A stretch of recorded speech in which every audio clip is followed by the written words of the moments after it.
Good morning. Well, as Michael said, I'm Bob Feldbauer. I'm from UC Health, which is affiliated with the University of Cincinnati, not California, not Colorado.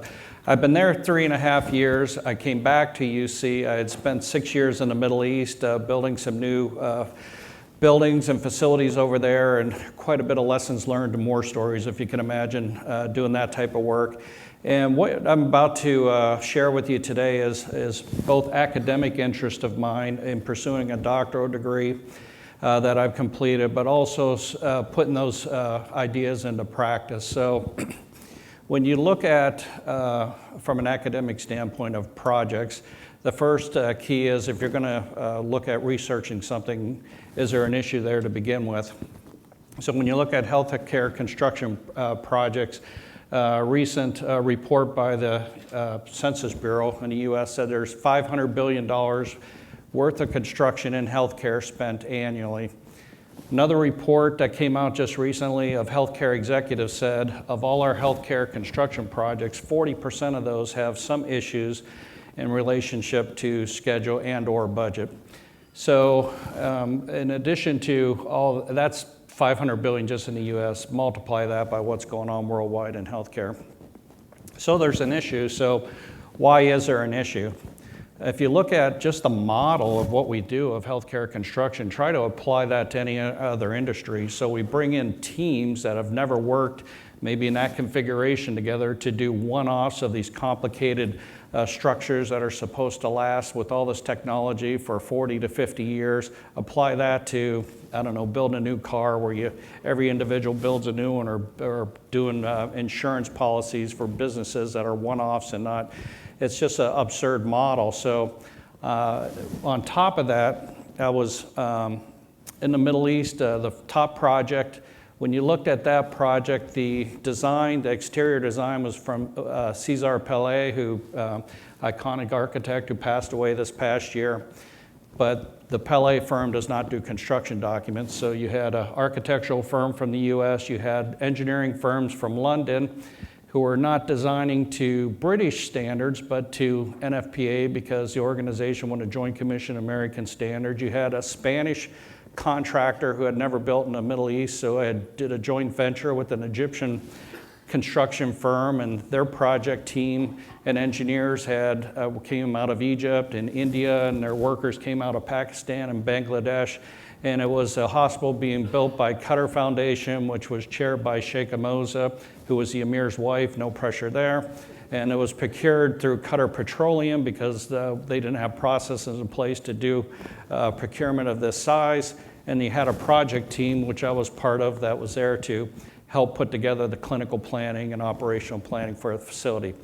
So the issue there was not that, in my mind, that we had project management processes that we needed to improve, but the issue was it was very complex, correct? So when you look at complexity, well, let me back up. If you look at project management research, a lot of the research on project management improvement is on the hard skills of looking at how you go through the project cycle, looking at forecasting, using information technology to improve it, new processes like lean that we just heard about. My theory was we weren't struggling. I came into this project 3 years into it. We weren't struggling because of project management hard processes, but it was soft skills. When you have complexity, there's things like culture and being open with openness of communication and just being transparency, that we really didn't have processes in place to ensure those happen. So we went through and started doing a little bit of research on how can we bring soft skills to these teams that help build that type of culture and type of openness that we needed. I started looking at a bunch of different models that maybe we'd be able to adapt from. One of them, if you heard of the Cynefin framework, a guy named Dave Snowden, Cynefin spelled C-Y-N-E-F-I-N. A nice framework where I put some thought and effort into that. A great model if you're in facilities operations, but didn't really translate in my mind to facilities projects. So I came across high reliability, started looking into those organizations. At first, it didn't seem like it was transferable either. How many have heard of high reliability organizations? It's not ununique to healthcare, and it's mostly related on the safety side, correct? So in healthcare, we're looking at a lot of patient safety efforts from it.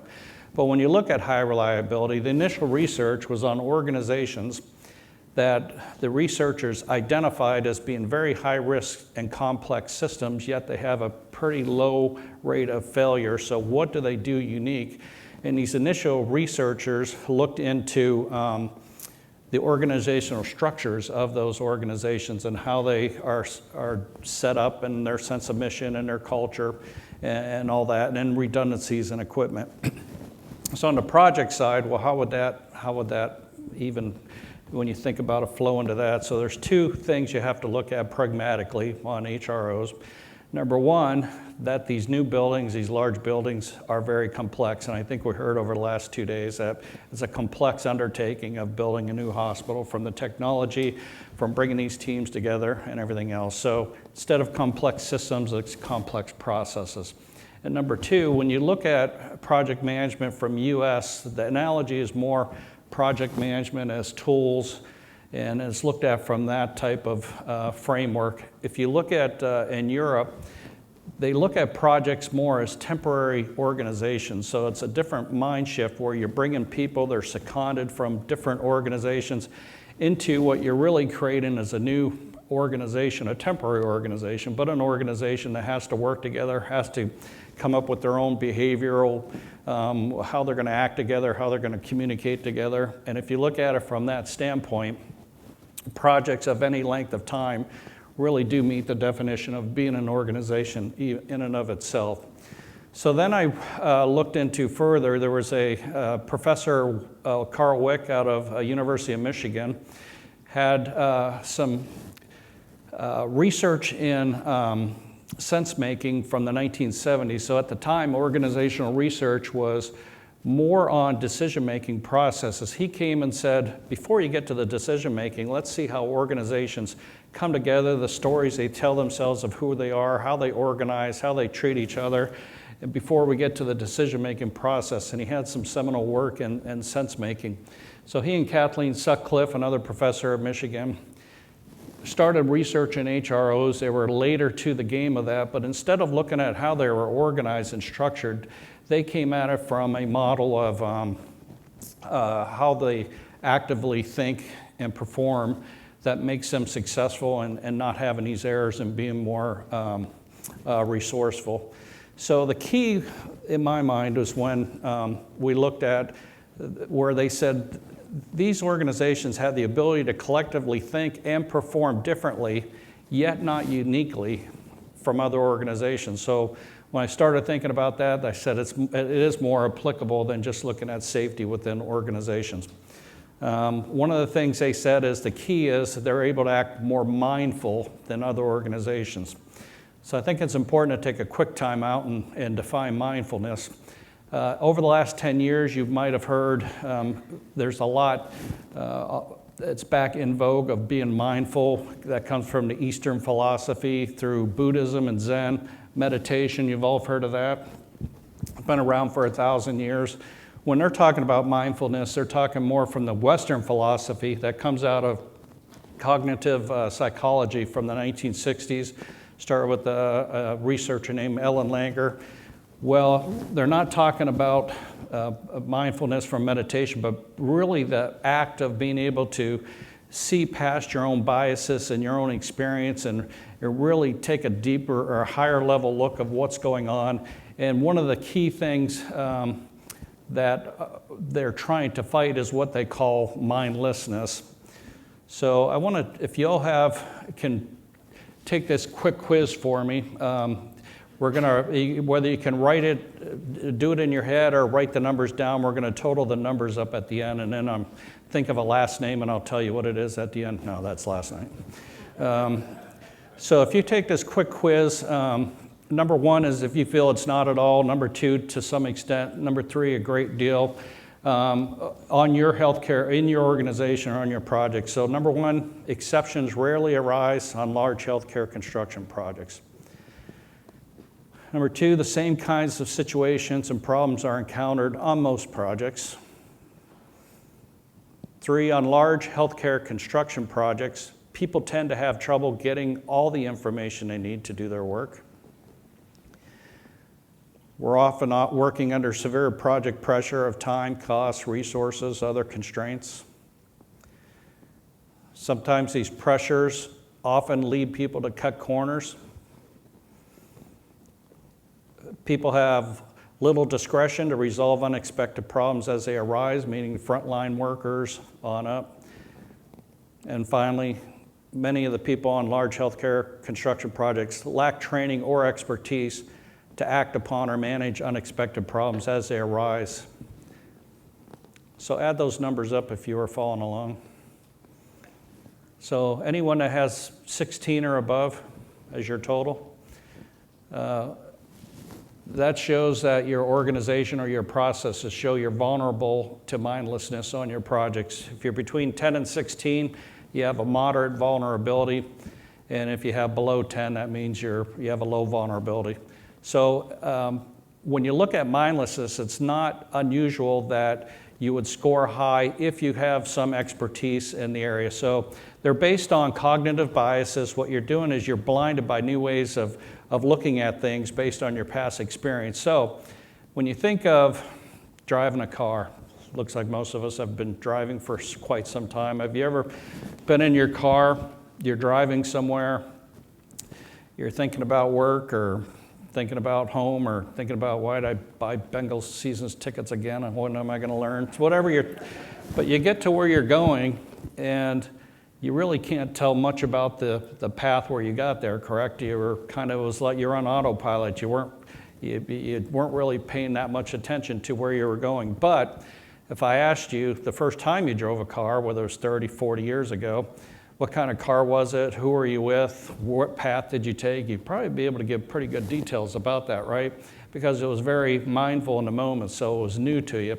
So part of that is Wick and Sutcliffe came up with 5 ways that organizations organize themselves so that they are not missing over weak signals and other things that could help in the project. So where this came really clicked for me on the project side is when I started looking at these 5 principles and I put them in my mind on the opposite end of the spectrum of and see, are we really, if I went to a project team and said, we're going to implement these 5, well, why are we adding 5 new processes? Where if we look at it from, you implement it from the opposite, we're doing something anyway. So if you're not preoccupied with failure, you're preoccupied with success. So somewhere along that spectrum, if you're looking for things that validate that our projects and our plans are on time, you're preoccupied for success. Well, what Wick and Sutcliffe said is, for organizations are reliable, they're somewhere along that spectrum, but reliable organizations are inching toward, we're going to be more preoccupied by looking for failure so we catch it early on. Reluctance to simplify. If you're simplifying things, you're taking projects, you're breaking them down to their work breakdown structure. If you're not doing that, your reluctance to add complexity. So somewhere along that line, you want to differentiate between the two because you may be looking at work breakdown structures and looking at this, but you really need to look at it from a systems perspective because that task also has other tasks that are going to come and get you to the end. Sensitivity to operations, somewhere along the spectrum, you're looking at plans and strategy versus operations. Commitment to resilience. Instead of being resilient, you're going to spend time anticipating. You're going to anticipate everything that could possibly go wrong, and you're going to say, we're going to have plans we're going to have a risk register. On the other end of the spectrum, you're going to say, these are very complicated projects. We don't know what's going to happen. We know that something will happen. So we're going to figure out how we're going to be resilient, how we're going to get the team together, the right members together to be able to react to that. And the final one is deference to expertise. If you're opposite end of the spectrum, you defer to people who are in charge. So we'll go through these a little bit with some examples. Preoccupation with failure. If you look at it from a medical analogy, very simply, if you have a disease it's very hard sometimes to diagnose it in the beginning, but if you diagnose it and find it, it's easier to treat. Where the longer it goes on, it may become easier to diagnose it, but it becomes more complicated to treat. Same principles, you're always actively seeking information on your projects to make sure they're correct. Now, this is an exaggerated one, I hope, unless you're with the VA. VA, they have problems on their own where one report said their average project is $360 million over budget and 3 years late, which ties in a little bit with maybe what I found in the Middle East. But on this particular example, I was in Abu Dhabi working at one hospital. We were building a 700-bed replacement hospital. The CEO, who was Emirati, became CEO of the 12-hospital system about 15 months into my time there. 3 months into his reign as system CEO, he calls me to a meeting in his office, and he has the CEO of another hospital system, another hospital 4 hours away from ours. And he said, told the CEO, I want Bob to go in. Your plans are to open, that you're going to be done with construction and prepare to open in 6 months. I want him to go down and check that out. So I go to their bi-weekly meeting. I go in there. I'm the only Western there. They're all Emiratis and Thobes, and they start speaking Arabic. So I'm sitting in a meeting, and I knew the agenda was in English. And there's a couple reasons they'll speak Arabic. Number one, in the Middle East, at least in the Gulf Coast states, all business is in English because they have people from all over the world working. So they'll go in English. Either one, they don't want you to know what they're talking about. Two, it's easier for them to say whatever they're saying in their native tongue. Or three, they're just having some side conversation that's irrelevant to the larger conversation. So you get very adept at knowing that. So I think in this particular situation, they normally, this was out in a far region, western region of Abu Dhabi, they normally had their meetings in Arabic, so they certainly didn't change because of me, because they didn't know who I was, and I don't blame them. Drove 4 hours home, told my wife, I need to get a pack of clothes, I need to go back there, I need to start building up some relationships so I know what's going on here so I can do what was asked of me.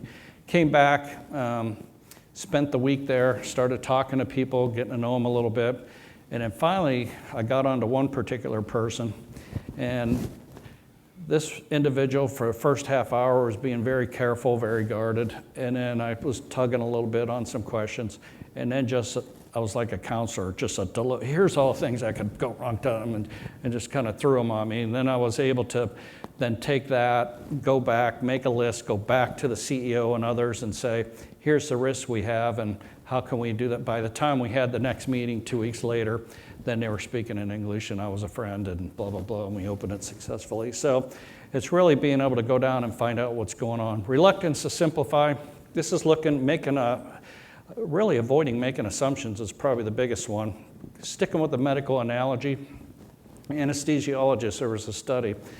I said when they're looking at a case and they first sense that something's going wrong with the individual, whatever it may be, they label what they see, and then they continue to monitor that individual based on the initial label that they gave and based on their experience and everything else. Now, most of the times that works out, but there are times when, that things happen, that small percentage of times. When they look back, they said, what I failed to do was take a step back and look at a broader picture of what could possibly be going on. So reluctance to simplify, it's really seeking out diverse experience and skepticism. Projects where I see a good example, you have the initial plans, you're working with planners, you're putting together a schedule. Here's where planning fallacy comes in, and people get over optimistic in the beginning when they're putting in, they put a schedule together and they really don't go and say, okay, in Cincinnati, we're building this for 2-3 years. What are some of the issues we could run across? If you go to the project superintendent of most of your CMs, they'd say probably 5 things right off the top of their head. Well, weather conditions, you're going to have this kind of delay. Here's the type of hazards we have. Here's da-da-da. And we rarely take those into effect when you're looking at those. Sensitivity operations, seeing the big picture. Here's one where I was in Qatar. I was on a project team, as I said. I was allowed to, on the project team, I was the one who went out to and met with the Qatar Petroleum and their construction teams. So I came back, this was in January, I got there in May. Our project team said, we need, of 2010, we need to start hiring physicians and nurses. We need to figure out which conferences we want to go to and how we're going to do that. I got with the executive project director. I said, you cannot do that. You're going to ruin people's lives. Their schedules say this, but no one wants to be the bearer of bad news. But in reality, it's not that. He said, Bob, that's not our point. They're the ones who have this. We have to base our plans on them. I said, okay, but if you look out in October, they're saying the power plant's going to be operational and commissioned, and that has a few other milestones that follow after that. I'm telling you it's not going to be October. I'm telling you it's lucky if it's a year from October. So I said, so just use that as your milestone before you start going and recruiting people. So he thought about it, and he was walking past his office one day. He calls me in, and the project manager for Qatar Petroleum, and he's like, well, we heard you saying it's not going to open October. I said, no, Naeem, that's not going to happen. He said, well, January. I said, Naeem, if it opens in January, that power plant, I'll buy you a dinner anywhere you want. And I'm not talking Doha. I'll take you to, egg rolls in Beijing, or I'll take you for a Brazilian steak in Rio de Janeiro, wherever. And he goes, okay, March. I said, okay, wherever you're getting your information, you got to go a layer down and get the truth. And so we were able to know what was going on in operations, save a lot of time and effort, and bringing people over that didn't need to be there. Commitment to resilience is when things actually happen.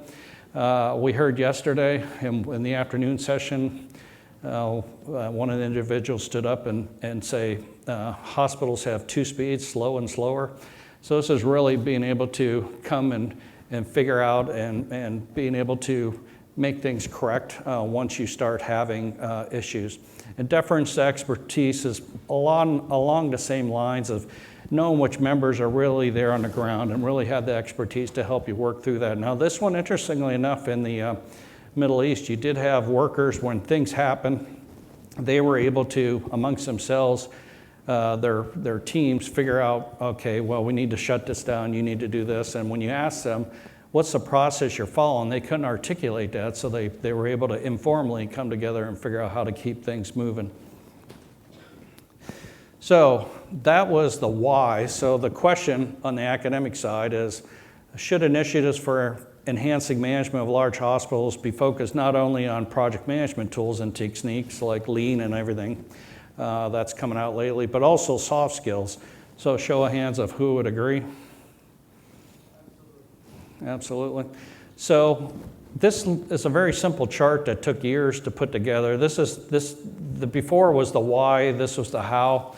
So when we looked at putting structures together, when you look at the orange box in the middle, when you're looking at the phases of construction, what we're saying is the project management tools, the hard tools you have in place, the lean processes you have in place, all that needs to continue to stay, but what can we do to help with soft skills and some of your other things you're trying to create, teamwork, culture on project teams that would help. And so when you look at inputs that we're trying to have, you follow down those four, you'll follow, it matches very nicely of Wick and Sutcliffe's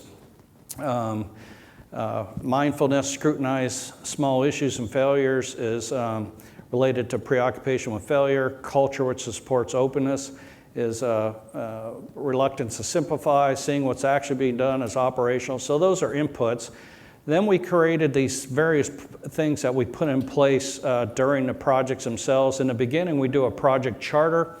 When you look at project charters, when you look at PMI, Project Management Institute, others, when they talk about project charters, they talk about putting the mission, their vision, mission, and your basic stuff like that. When we do a project charter, we're also saying, here's the culture we're expecting you to play. So it's kind of like almost setting up an IPD type of atmosphere without the legality and the risk of having an IPD. So right off the bat, we're saying, if you're going to come as part of our team, you're going to be with us for a while, here's what we expect of you. And if you don't comply with that, then good luck on future work here at UC Health. On the design phase, this one has had some success, probably not as much as I'd like. We're continuing to work on it. As part of our open communication and transparency, As part of a project diary, we said we have meeting minutes that go out. They're put on a portal, and as part of that portal, people can make comments to those, like you would on a blog or on a newspaper where people can comment it. So that we found that you really need to have training up front of why you have that in place and what the purpose is for people to have comments on that. Then we give, once we get the contractors on board, we'll have a full-blown training of here's what we're looking for when we talk about being together as a team. During the construction phase, when you look at reporting systems, contractors do have reporting systems in place for safety type issues. We're also saying we want to report any type of unexpected issues that goes in line with what we do in hospitals. When you look on the clinical side, all hospitals on the clinical side say we have incident report systems. Whether it caused harm or not, we want you to report. And that's the type of culture we're trying to instill in our major projects as well. And at the end, as you heard on the last session, we do lessons learned, and we try to capture all those. And at the bottom, that's really the outputs we're looking for, which goes to soft skills and cultures, no blame culture, trusting communication, transparency, and all that. And we did have, since I've been back, we built the UC Gardner Neuroscience Institute. We started putting pen on paper in January of 17, opened it up in April of 2019, a $70 million project. If you look on the right-hand side, that is it, where the building in front is a Geary building, Frank Geary, so he lost his straight edge or something there, but that was the iconic building that our neuroscience kind of now on its own shines. So we used a lot of the principles. Now the interesting thing is the architect and the contractor, they know we now are going out with a first phase of our master plan and said, oh, we've had such a good team together. You got to pick us and move forward, because they now felt part of an organization, part of a team. And I said, well, part of this theory is that would be great if it happened, but these should be transferable skills to any project of any size that we're looking to do. So it's been about an 8-year journey, a lot of lessons learned. We're still working on it. I'm kind of an N of one. I don't know anyone else doing stuff like this, but if you are interested, there's my email address. I'd be willing to send you my thesis dissertation, where you can put yourself to sleep looking at all the research behind behind what we did, why we did, and if you have any questions, I'll be willing to talk to you about that as well. So thank you very much. Thank you so much, Bob.